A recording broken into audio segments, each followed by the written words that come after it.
Hello everyone, আজকের ক্লাসে আমরা পড়তে চলেছি দ্রবণ চ্যাপ্টার থেকে কিছু এমসিকিউ। তোমরা জানো সেমিস্টার 3 তে ফার্স্ট চ্যাপ্টার হচ্ছে পদার্থের তরল অবস্থা, আর সেই পার্টে দুটো পার্ট আছে, একটা হচ্ছে দ্রবণ আর একটা হচ্ছে কলুয়েট। তো আমরা একদম টপিক বেসিসে শুরু থেকেই পরপর এমসিকিউ গুলো সলভ করব আলাদা আলাদা ক্লাসে।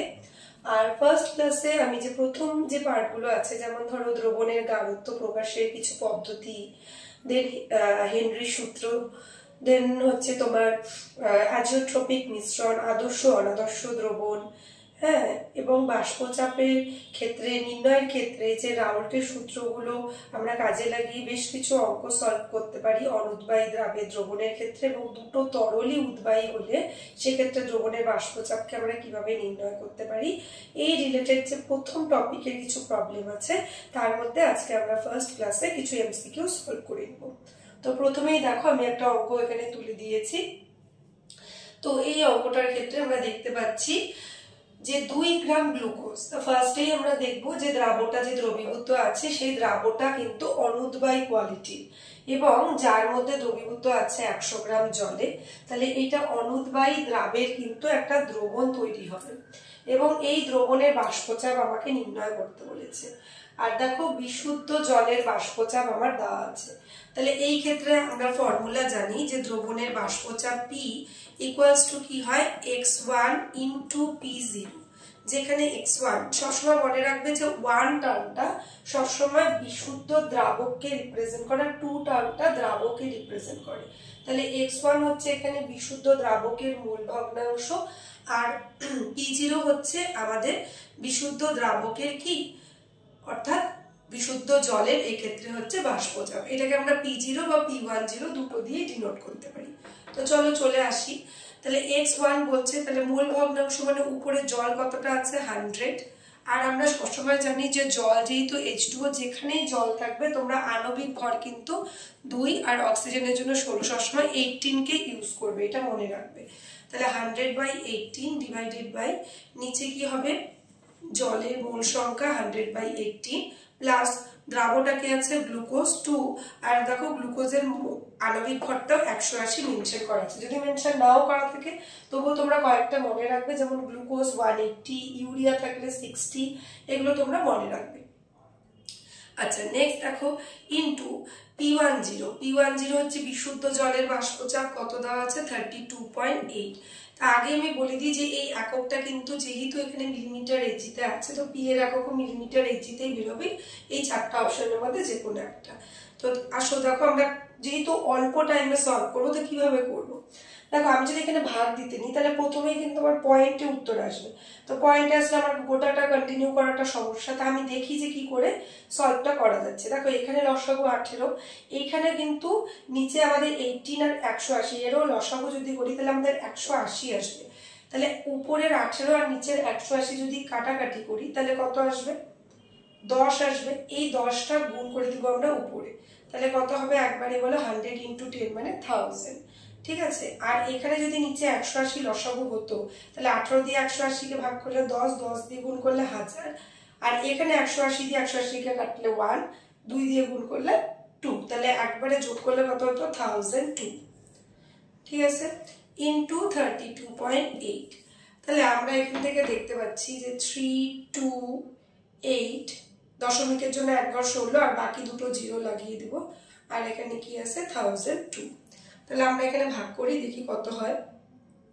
দেখো এমনিতেও আমি এটা শর্টকাট একটা বলে দিই, তুমি যদি 1002 কে নিয়ারেস্ট তুমি 1000ও ধরো তাহলেও কিন্তু দেখো দশমিকটা 3 ঘর আগে আসবে, মানে 32.8 হবে, তাই না। তাহলে আমার 32 পয়েন্ট সামথিং উত্তর হবে। যেহেতু এই অপশনস গুলো এগুলোর থেকে অনেকটাই বড়, তাহলে এগুলো কিন্তু প্রথমে আমরা নেগলেক্ট করে অপশন ডি কে কারেক্ট আনসার বলতে পারি, ঠিক আছে। বাদ বাকি তোমরা যদি ভাগও করতে চাও তাহলে দেখো আমি এখানে করে দিচ্ছি যে 32800, এখানে 1002 দিয়ে যদি করি তাহলে এখানে 3 দিয়ে করলে 3 দুগুণ 6, 3 0 0 3 0 0 3, এখানে 6 পরে 10 গেলে 4, এখানে 7, আর এখানে হচ্ছে 2, এখান থেকে 0 নাও, তাহলে 0 নেওয়ার পর আমরা 2 দিয়ে দিব, 2 দুগুণ 4 0 0 2, এখানে 6 3 7, দশমিক দাও, এখানে একটা শূন্য আসবে, তো অটোমেটিক্যালি পরেরটা কিন্তু 7 হবে। দেখো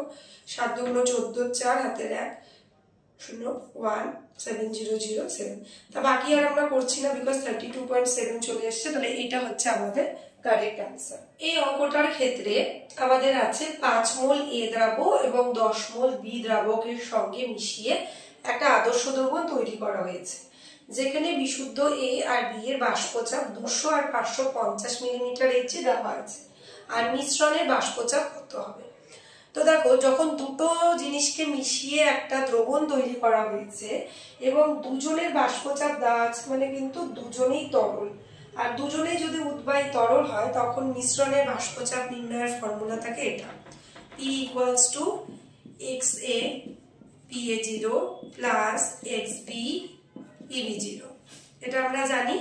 তাহলে এখন দেখো, এখানে দ্রাবক আর দ্রাবক দুজনের মোল সংখ্যা দেওয়া মানে আমরা মোল ভগ্নাংশ বের করতে পারবো। আর এ আর বি এর বাষ্পচাপ গুলো দেওয়া আছে, তাহলে এখানে বসিয়ে দিলেই পি এর মানটা বেরিয়ে যাবে। তাহলে এক্স এ কি হবে 5 divided by 5 plus 10 into P A জিরোর মান কত 200 প্লাস এক্স বি এর মান কত হবে 10 মোল ডিভাইডেড বাই মোট মোল সংখ্যা 5 প্লাস 10 ইন্টু পিবি0 মানে কত বিশুদ্ধ বি এর বাষ্পচাপ 550। তাহলে দেখো, দুই ক্ষেত্রেই আমরা এগুলোকে কোনো ভাগে যাব না, একবারে সলভ করবো। তো 10 আর 5 এ 15, এটা লসাগু হয়ে যাচ্ছে, তাহলে আমরা নিচে 15 লিখে দিচ্ছি। আর উপরে দেখো, যেহেতু দুই ক্ষেত্রেই 15 আছে, তাহলে কোনো গুণ করার ব্যাপার নেই, তাহলে একবারে আমরা 5 × 200 যেটা আছে, তাহলে এখানে হবে 1000, আর এখানে হচ্ছে 5500, তাহলে এখান থেকে হচ্ছে 6500 ডিভাইডেড বাই 50। দেখো এখানে হচ্ছে 4 15 60 5 0, তাহলে 3 15 45, এখানে আসছে 5, আবার পুনরায় 0, আবার দেখো 3 15 45। তাহলে আমরা দেখতে পাচ্ছি যে এখানে যদি কাটতাম তাহলে আবার 5 আসতো, আবার দশমিক দিয়েও যদি আমরা 0 আনতাম তাহলে আবারও 3 15 45ই কিন্তু হতো। তাহলে এরকম 5 কন্টিনিউ আসতেই পারে। তাহলে 433.333 মানে 433.34, এই অ্যান্সারটা হচ্ছে নিয়ারেস্ট। তাহলে অপশন সি হবে কারেক্ট অ্যান্সার। তো দেখো, নেক্সট অঙ্কে 25 ডিগ্রি সেন্টিগ্রেড উষ্ণতায় 100 গ্রাম জলে 20 গ্রাম দ্রাবক যোগ করা হলো। তাহলে এখানে দ্রাবক জল 20 গ্রাম দ্রাবক যোগ করা হচ্ছে এবং এই জলের বাষ্পচাপ অর্থাৎ বিশুদ্ধ দ্রাবকের বাষ্পচাপ দেওয়া, দ্রবণের বাষ্পচাপ দেওয়া আছে। তাহলে আমাদের দ্রাবের আপেক্ষিক আণবিক ভর কি হবে? তাহলে যেরকম ভাবে আমরা রাউল্টের সূত্র জানি, তাতে আমরা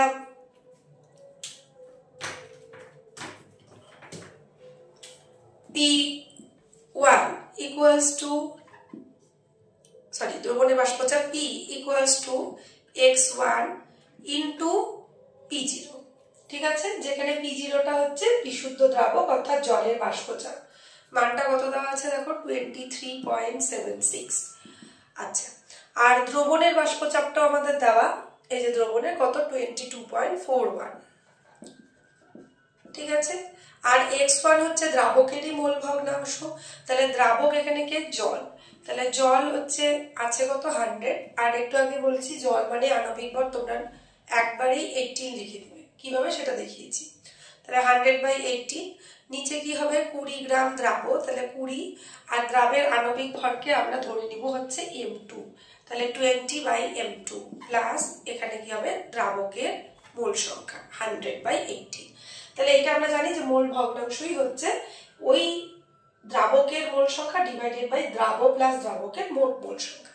তাহলে দেখো, এখন আমি এখানে দেখতে পাচ্ছি 18 লসাগু, এখানে আমরা দেখতে পাচ্ছি 18 m2 লসাগু, 18 ক্যান্সেল আউট হয়ে যাবে, পড়ে থাকবে কি m2, m2টা কোথায় চলে যাবে উপরে, তাহলে আমরা এখান থেকে পাচ্ছি 100 m2, ঠিক আছে। আর নিচে দেখো, যখন আমি করবো লসাগুটা 18 m2 থাকলে 18টা এটার সাথে গুণ হবে, তাহলে 18 × 20 মানে 360 প্লাস এখানে কি হবে 18 দিয়ে 18 কাটাকাটি চলে যাবে, তাহলে m2 এখানে হয়ে যাবে 100 m2, ঠিক আছে। তাহলে এইটা কার সাথে সমান হচ্ছে দেখো, এটা যদি আমরা এই পাশে নিয়ে আসি, তো এখান থেকে চলে আসছে 22.41 বাই 23.76। ঠিক আছে, তো আমরা দেখো এটা যদি আমরা উল্টে দিই না, তাহলে আমাদের কিন্তু এই উপরে যেহেতু বড় সংখ্যাগুলো আছে মানে নিচের পার্টে, তাহলে উল্টে দিলে আমাদের ভাগ করতে একটু সুবিধা হবে। তাহলে আমরা এই দশমিকটা উঠিয়ে দিলাম। আর দেখো এই পাশে আমরা এটাকে রাখছি যে 2376 বাই 2241 ইকুয়ালস টু, এটা যদি উল্টে যায় তাহলে 360 বাই 100 কাটাকাটি করলে কি হবে 36 বাই 10 মানে 3.6 ডিভাইডেড বাই m2। আর এটাকে উল্টে যদি দিই 100 m2 বাই 100 m2 তাহলে কত হয়ে যাবে 1। আচ্ছা, তাহলে এবার পরের লাইনে আসি। দেখো এইটা এই পাশে থাকলো, 1টা এখানে গিয়ে মাইনাস করে দেবো, তাহলে 3.6 বাই m2 ইকুয়ালস টু নিচে হচ্ছে 2241 আর উপরে কি হবে 2376 মাইনাস এখানে যেহেতু 1 হচ্ছে তার মানে কি হবে 2241 বিয়োগ করলে দাঁড়াচ্ছে 1 এর পরে 6 গেলে 5 4 আর 7 2 135 বাই 2241। তাহলে কোনাকুনি গুণ করলে m2টা যদি উপরে যায় তাহলে এটা কোনাকুনি গুণ হয়ে m2এর মানটা কত হবে 3.6 ইন্টু 2241 ডিভাইডেড বাই 135। ঠিক আছে, তাহলে দশমিকটা এখান থেকে উঠাও, এটাকে 0 বানিয়ে দাও। এবার এই গুণটা করি।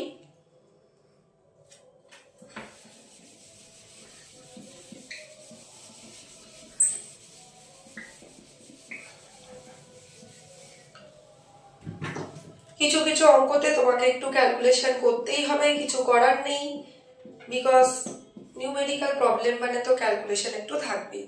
দেখো 6 অঙ্কে 6, 4 6 24, 4 হাতের 2, 6 দুগুণ 12, 13 14, 4 হাতের 1, 6 দুগুণ 12 আর 1 13। সবাইকে এটাই বলবো বিনা ক্যালকুলেটরই সলভ কিন্তু করবে, ক্যালকুলেটর ইউজ করলে কিন্তু পরে সমস্যা হবে না ছাড়া করতে।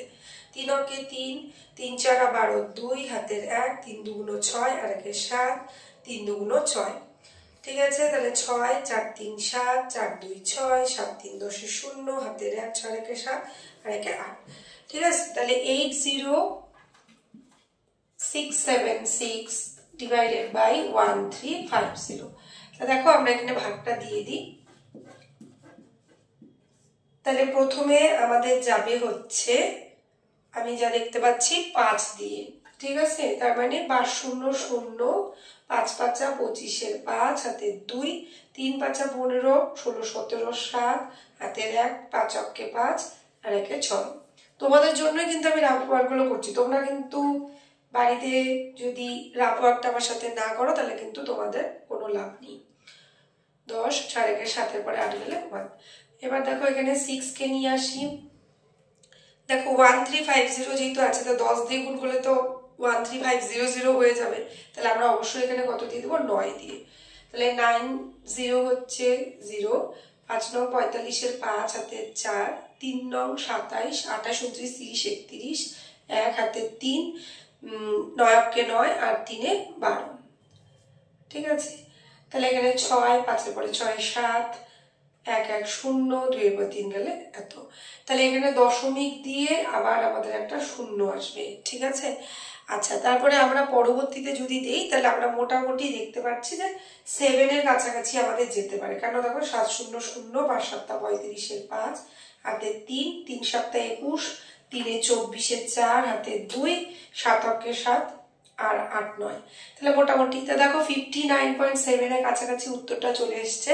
আর এটা কোন উত্তরের নিয়ারেস্ট হচ্ছে, অপশন বি, মানে 60 গ্রাম পার মোলের কিন্তু নিয়ারেস্ট হচ্ছে, এটা কারেক্ট অ্যান্সার।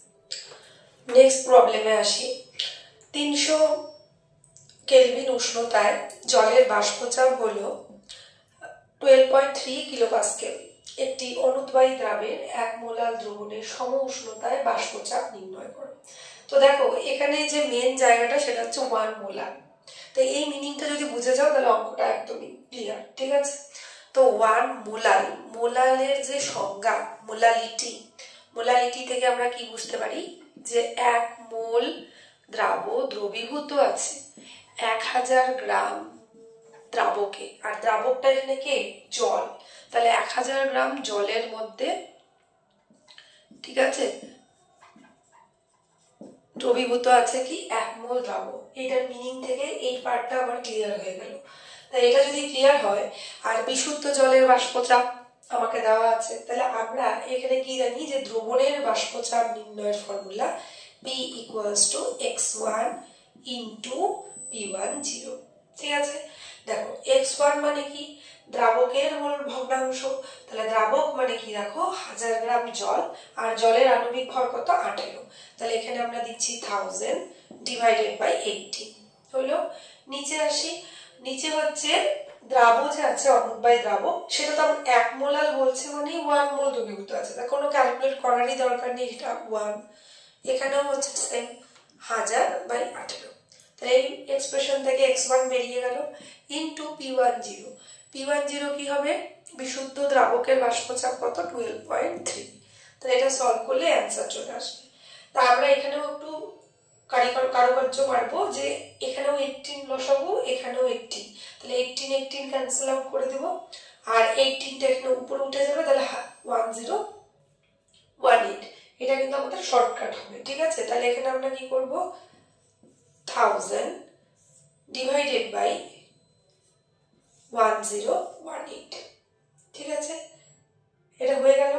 এখন দেখো ইনটু আমরা কি করব, 12.3। তো দেখো এটা এইভাবে সলভ হচ্ছে, কিন্তু আমি এখানে একটু মিস্টেক হয়ে গেছে আমার, সেটা হচ্ছে এই অপশনটা আমি প্রশ্ন থেকে লিখতে ভুল করেছি, এখানে না 12.08 হবে। ঠিক আছে, তোমরা এটা কারেকশন করে নিও। তো আবার দেখো এখান থেকে শুরু করি।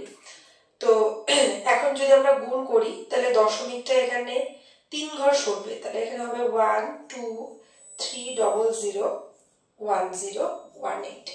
ঠিক আছে, তাহলে ভাগটা দাও। দেখো প্রথমে কি হচ্ছে, 1 দিয়ে দিই, তাহলে 1 0 1 8, 2 আর 2 এর থেকে 3 গেলে 1 2।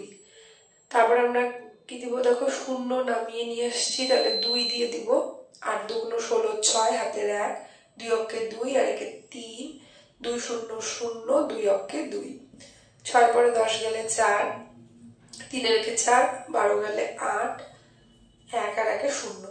তাহলে দেখো এখানে 8 4 আছে, তাহলে আমাদের দশমিক দিয়ে তো একটা শূন্য কিন্তু হবে না, তাহলে 0 দিয়ে আর একটা শূন্য আনি, তাহলে নেক্সট আমরা কত দিতে পারি, 8 8 8 64 4 হাতে 6, 8 অক্ষে 8 8 আর 6 14 4 হাতের 1, 8 0 0 1 বসে গেল, 8 অক্ষে 8। তো যাই হোক আমরা বাকি আর সলভ করছি না, বিকজ দশমিকের পরে 2 ঘর দিয়ে অলরেডি অপশনটা আমাদের মিলে গেছে 12.08। এটা একটু প্রিন্টিং। দেখো এখানে কিছু থিওরি রিলেটেড আমরা কিছু এমসিকিউ সলভ করব। সবার আগে দেখো ফার্স্ট কোশ্চেনে ধাতু সংকরের উপাদানগুলো দেওয়া আছে। তো তোমাদের সবাইকে একটা কথা বলি, যে আমরা কিন্তু দ্রবণ চ্যাপ্টার পড়ছি, তো অনেকেই মনে কিন্তু একটা মিসকনসেপশন থাকে যে সংকর ধাতু কি দ্রবণ হতে পারে। আমরা কিন্তু দ্রবণের সংজ্ঞার মধ্যেই পড়েছি যে 2 বা ততোধিক উপাদানের মিশ্রণ যদি একটা সমসত্ব মিশ্রণ হয়, তাহলে তাকে কিন্তু আমরা দ্রবণ বলতে পারি।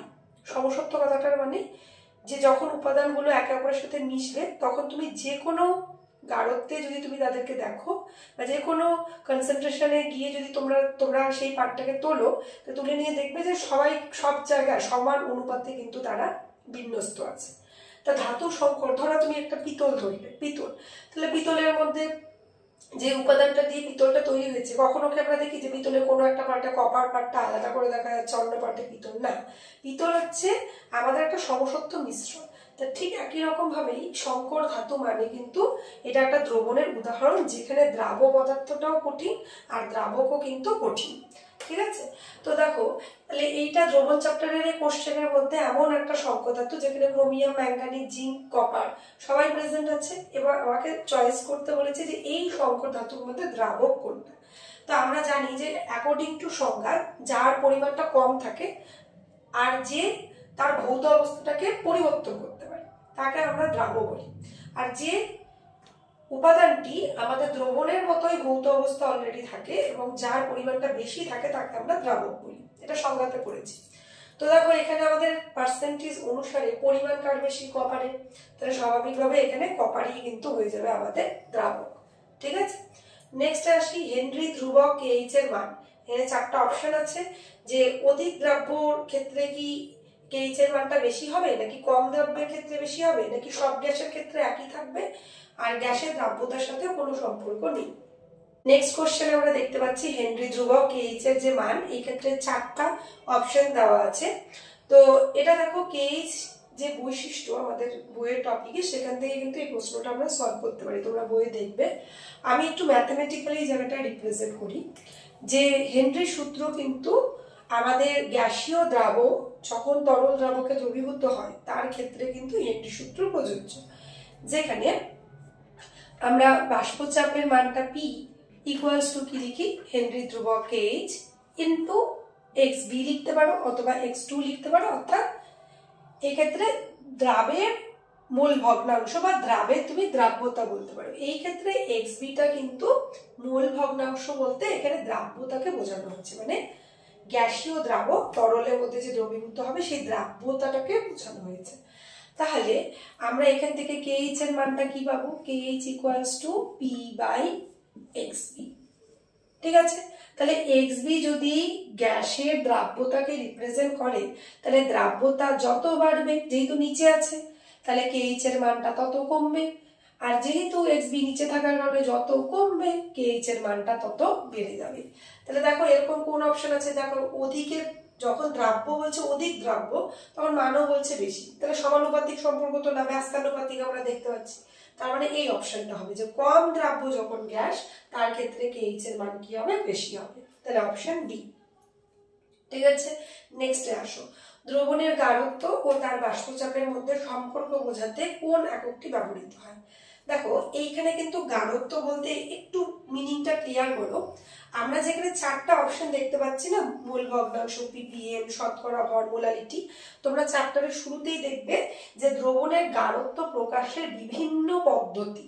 ঠিক আছে, এই 4টা টার্মই কিন্তু দ্রবণের গাঢ়ত্বকেই রিপ্রেজেন্ট করে। যে 4টা নাম লেখা আছে প্রত্যেকটা এক একটা পদ্ধতি যেটা দিয়ে আমরা দ্রবণের গাঢ়ত্বকে রিপ্রেজেন্ট করি।